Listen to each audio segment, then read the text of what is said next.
For me, it was very exciting, the idea of bringing back Michael Keaton as Batman. You know, obviously because I saw Batman in the movies when I was a teenager. To be honest, the fact that we'd be able to bring Michael Keaton back as the Tim Burton Batman was one of the things that cemented our decision to make. We get Michael Keaton Batman.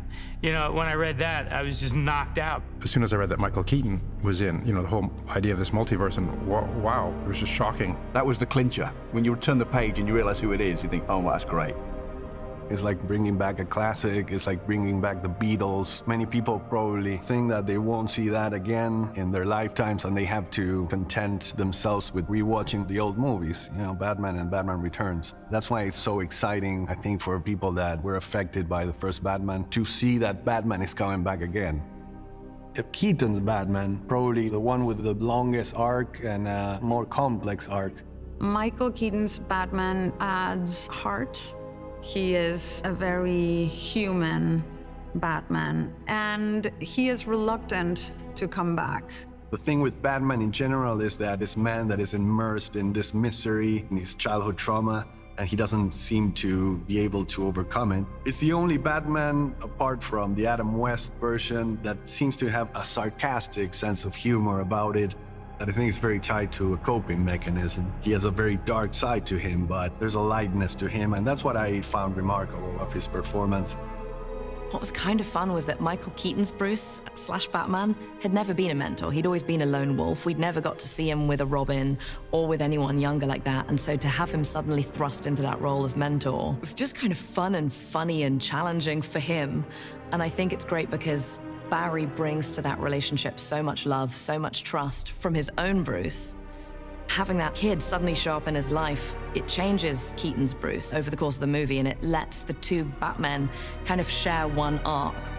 I really wanted to defy people's expectations of where Bruce Wayne would be 30 years later. And I also wanted to deepen the backstory of Bruce Wayne. If Bruce Wayne, as the story tells, has been retired for 25 years, what happened to him? I always said something should have happened to Bruce Wayne to want to stop being Batman. And my idea was he did something that goes against his code. He killed a criminal in front of his child. Unknowingly, but he still did it, which is an exact mirroring situation of what happened to him when his parents were killed in front of the Monarch Theater, and that created that monster that Batman is. So he just couldn't cope with it, and that's why he decided to shut off his other side, Batman. And he hasn't been able to forgive himself. And now the way we find him is a bit of like the evolution of that journey. You know, he's a tragic figure. He's basically a character that is in search of redemption, but eventually finds a way to do it by helping Barry. Want some help?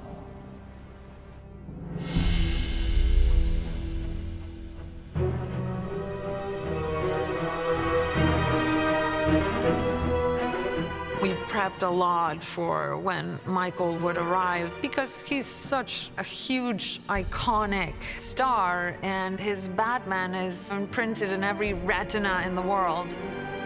One of the most exciting things to take on was Michael Keaton's new Batsuit. We all know very well, particularly in the costume world, the original Batsuits that he wore in the 1989 movie and in Batman Returns, I think, 92. So what we wanted to do is we wanted to be really true to the technology involved in those costumes, the look of those costumes, and what would have happened in 30 years to those costumes.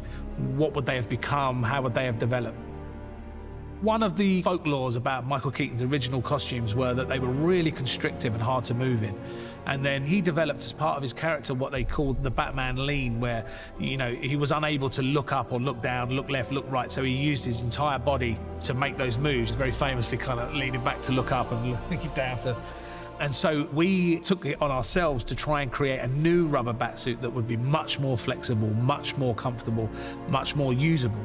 But when Michael put the cowl on, the first time it was explained to him, I said, hopefully, Michael, we've put more movement into him. And he just go, no, I can't have that. There's no way we can have movement. It's got to be that's that's the really important thing.